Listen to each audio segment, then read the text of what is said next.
হাম পরিস্থিতি নিয়ে আরো জানাতে টাঙ্গাইল এবং কুষ্টিয়া থেকে যুক্ত হচ্ছেন আমাদের সহকর্মীরা। শুরুতে আমরা টাঙ্গাইলে যেতে চাই, সেখানে রয়েছেন সহকর্মী মাসুদ রানা। রানা, গেল 24 ঘন্টায় হামের প্রকোপ আরো বেড়েছে, কি অবস্থা দেখছেন?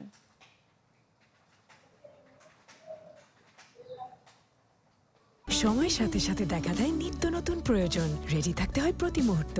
তাই এলো ইনোভার, যেন আপনি লাইফে থাকেন রেডি প্রতিদিন। ইনোভার, ডিজাইনড ফর নাও।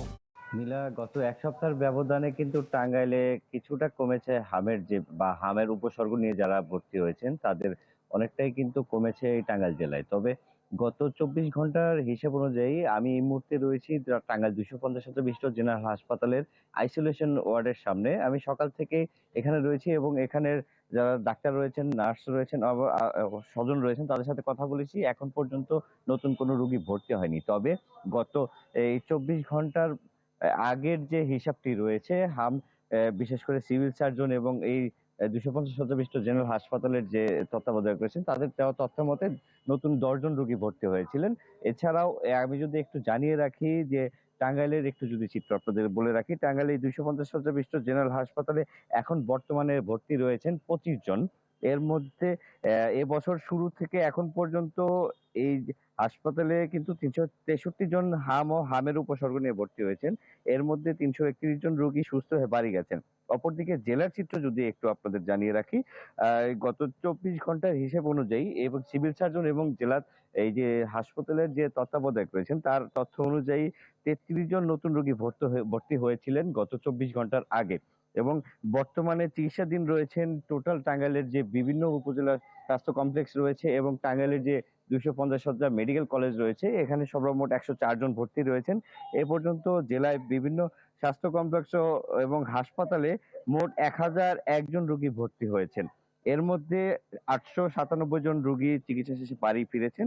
1001 জনের মধ্যে হামের নমুনা পরীক্ষা করে এখন পর্যন্ত 58 জনের হাম নিশ্চিত করেছেন এখানকার যারা দায়িত্বরত রয়েছেন।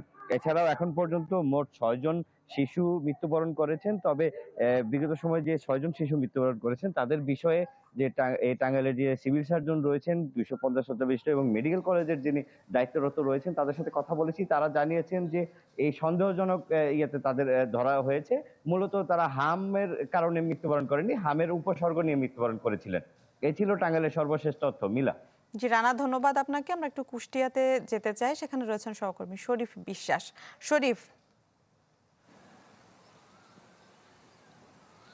হ্যাঁ মিলা, আমি সহকর্মী রানার কথা শুনছিলাম। আসলে কুষ্টিয়ার চিত্র অনেকটা একই রকম, অর্থাৎ হাম এবং হাম উপসর্গের ভর্তির সংখ্যা কিন্তু কিছুটা কমেছে, যদিও সন্তোষজনক নয়।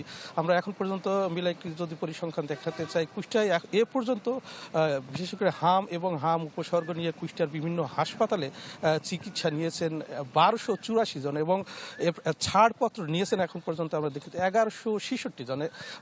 বিশেষ করে আরেকটি তথ্য আপনাকে জানিয়ে রাখি, এখন পর্যন্ত কুষ্টিয়াতে মৃতের যে সংখ্যা বিশেষ করে হাম এবং হাম উপসর্গে 12 জনের কিন্তু মৃত্যু হয়েছে। এর মধ্যে চিকিৎসক অর্থাৎ কুষ্টিয়া স্বাস্থ্য বিভাগের যে তথ্য তারা বলছেন যে একেবারে সুনির্দিষ্ট মানে হাম আক্রান্ত হয়ে মারা গেছেন 3 জন এবং হাম উপসর্গে বাকি যে 9 জন কিন্তু মারা গেছেন। সব মিলিয়ে চিকিৎসা বিশেষ করে কুষ্টিয়া স্বাস্থ্য বিভাগ বলছেন কিছুটা স্বস্তির কিন্তু বিষয় আমরা বলতেই পারি বা তারা জানাচ্ছেন। এবং একটি চিত্র এই মুহূর্তে গত 24 ঘন্টা যদি হিসেব বলি মিলা, গত 24 ঘন্টায় কিন্তু কুষ্টিয়াতে 20 জন হাম এবং হাম উপসর্গে ভর্তি হয়েছেন। আমি এখন কুষ্টিয়া মেডিকেল কলেজে রয়েছে এবং এই মেডিকেল কলেজে গত 24 ঘন্টায় 13 জন এবং বিশেষ করে কুষ্টিয়ার 250 শয্যার যে হসপিটাল রয়েছে সেখানে 3 জন এবং কুষ্টিয়া দৌলতপুরে 3 জন এবং মিরপুর উপজেলা স্বাস্থ্য কমপ্লেক্সে 1 জন হাম এবং হাম উপসর্গে কিন্তু তারা ভর্তি হয়েছেন এবং